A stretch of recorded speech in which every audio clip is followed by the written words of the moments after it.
Ladies and gentlemen, over this next term, I am not cautiously optimistic in my outlook for Pickering. I am enthusiastically confident that we will continue to be a rising economic star.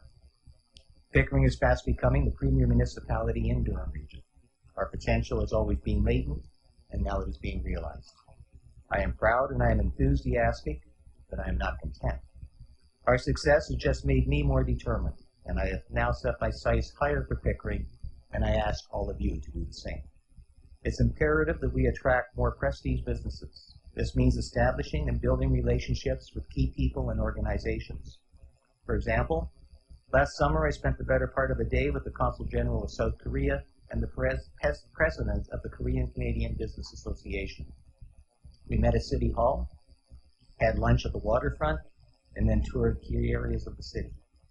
Apparently, the Consul General had no idea where Pickering or Durham Region was, or what we collectively represent. However, at the end of the meeting, the Consul General made an astute observation that has resonated with me, and I hope it will with you. I quote, "Durham Region is a microcosm of South Korea. We are both emerging powers, hungry and determined for success. And for years, Durham and South Korea have stood in the shadows of their more established neighbors, but are now coming into their own and excelling in three strategic economic areas: energy, technology, and automotive. It is this convergence of economic priorities which makes Pickering and Durham Region an attractive option for overseas investors. And now that the Consul General knows what we have to offer, he has personally told me that we are on his radar, and should any further opportunities arise. I am proud to say that we are being recognized for our key competitive advantages and as a preferred place to do business. A few months back, Pickering was shortlisted by the province of Ontario as a potential location for a major company looking to relocate one of its main operations. As discussions are ongoing and very sensitive, I cannot go into further detail. Whether or not we ultimately get the production facility, I think that being seriously considered for investments of this magnitude is a testament in itself. When people are thinking big, Pickering is now part of the conversation. Actually, that's somewhat of an understatement. When it comes to growth, Pickering will be one of the largest economic generators in Ontario over the next 15 to 20 years. Namely, the city has reached an agreement with the province of Ontario, the TRCA, and the landowners with respect to Seaton. While we look forward to working in collaboration with all the stakeholders in realizing our vision for Seaton, I cannot stress how critical it is to service and market the employment lands up front. Jobs have been and always will be my first priority. While Seaton represents a significant amount of growth, I am most excited about its potential for 30,000 new jobs as outlined in the province's Central Pickering Development Plan. I anticipate that a large percentage of these jobs will be energy related, which will solidify Pickering and Durham Region's reputation as the energy capital of the province. Outside Pickering, the Ontario government is making a multi-billion-dollar investment in new build at Clarington. Undeniably, this will be one of the key economic drivers for the region over the next 50 to 60 years. Once underway, it may turn out to be the largest construction project in the country with a tremendous cascading effect. Ladies and gentlemen, I'm going to spend a couple of minutes talking about beyond the borders of Pickering, because Pickering and Ajax are part of the Federation, the region of Durham, and we're all in this together. All of us have to work together to make it work. While the economic impact will resonate throughout all of Durham's municipalities, I feel Pickering is well positioned to capitalize on much of the anticipated job creation. Our geographic location remains one of our key competitive advantages. As the gateway city to both Toronto and Durham Region, we will capture a huge share of companies looking to do business in the energy sector while remaining close to the financial centers on Bay Street. Additionally, Pickering is one of the founders of the Durham Strategic Energy Alliance, or DSEA. What started as an embryonic idea here has become one of the province's most prominent energy stakeholders. The importance of the DSEA cannot be overstated.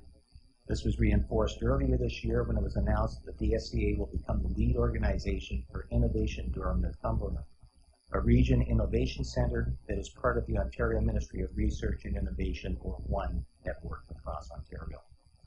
Energy is the one constant that our modern world cannot do without. Therefore, it only makes sense to make significant, meaningful, and ongoing investments in this sector, especially with respect to research and development, production, and our knowledge infrastructure. If we are to maximize these synergies between Pickering, Clarington, the college, the university, and everything in between, we need to push for the expansion of the 407 to 35-115. You know, I know, the efficient movement of people and goods between our region and beyond is paramount towards our future economic prosperity. Once again, I want to congratulate the board and its valued members for the stand that you've taken on this very important piece of infrastructure. Thank you for what you have done already. I encourage you to continue to push the province to do the right thing and move this project forward to its ultimate conclusion. I would also like at this time to thank you for your efforts to have the federal government make a decision on the Pickering Airport lands. It's time for the decision. We'll deal with the decision, whatever it is, but the decision needs to be made. While energy will remain our #1 economic driver, we must continue to diversify our local economy by investing in other strategic areas. Similar to energy, another staple industry is agriculture. However, my sense is that Pickering and Durham region as a whole is not living up to its potential as a major food producer. For various reasons, farming and agriculture have been declining in our region. I think the dearth and the needed infrastructure has been a major contributor, as well as a lack of support from senior levels of government. Exacerbating the situation is the fact that our climate isn't conducive to year-round farming. As such, I think there is a wonderful opportunity to invest in large-scale, controlled environmental agriculture, more commonly known as greenhouse production. By operating greenhouses throughout the year, we can provide a sustainable, local, and cost-effective source of food for our residents. The province is already a world leader in greenhouse technology. However, much of the industry is concentrated in southwest Ontario. That doesn't make a whole lot of sense to me, since the greatest demand is right here in the GTA, yet we are simply not doing enough to produce agriculture in our own backyard. Forgive the pun, but if we are able to cultivate this industry, we can have the infrastructure in place to transport the yield to other parts of the GTA and eastern Ontario. We've got rail, and I'm optimistic of having the expanded Highway 407. In fact, we have the ability to ship outside the province and the country. We're in Oshawa, we have a deep water port that can accommodate international cargo ships via the St. Lawrence Seaway. Again, we're all in this together. While this may seem ambitious, I think it is definitely worth further exploration. At the very least, we cannot be accused of indifference.